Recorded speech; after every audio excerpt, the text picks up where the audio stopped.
Et on verra David Lorto avant l'avis tranché de Fred sur l'Espagne.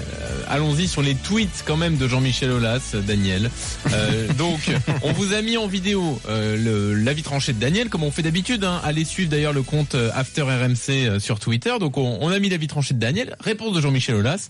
Mais enfin, Monsieur Riolo, vous êtes amnésique / de mauvaise foi, ça veut dire peut-être les deux.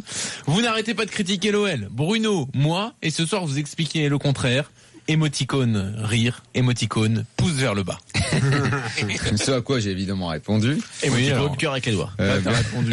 Mais en fait, je te laisse lire ta réponse peut-être. Non, mais la meilleure réponse est venue d'un autre tweetos qui a répondu à Aulas en lui disant il critique l'OL justement parce qu'il est persuadé que votre club doit jouer les premiers rôles et non les petits bras. Eh oui. C'était mon avis du soir. Exactement. Voilà. Et puis alors il a renvoyé moi je lui ai réponse. répondu, le problème c'est que ce soit moi qui parle plus de vous, de l'exigence du club. Et je le fais pour le PSG, pour l'OM de la même façon. L'exigence des clubs, c'est ce dont je parle le plus dans l'after depuis 10 ans. Et notamment quand je parle de l'OL. Deuxième réponse de Jean-Michel Aulas et après Fred on arrive. Enfin Riolo se réveille après 2 ans de léthargie et de sommeil.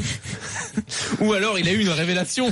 On va finir par l'apprécier avec 5 émoticônes qui rigolent. Il va finir conseiller du président dans 2 ans. Non, alors, le truc, c'est ce que j'allais dire, c'est ce que j'allais lui répondre, mais je vais le faire oralement plutôt que par Twitter. C'est-à-dire que si justement depuis 2 ans il m'avait écouté, son club serait bien plus haut, et c'est pas qu'il m'adorerait, c'est qu'il m'aurait fait une statue à côté du lion devant l'entrée du stade. Ceci dit, en toute modestie, bien entendu. Bah, bien sûr. Évidemment. Allez, on y va. L'Espagne, la vie tranchée de Fred.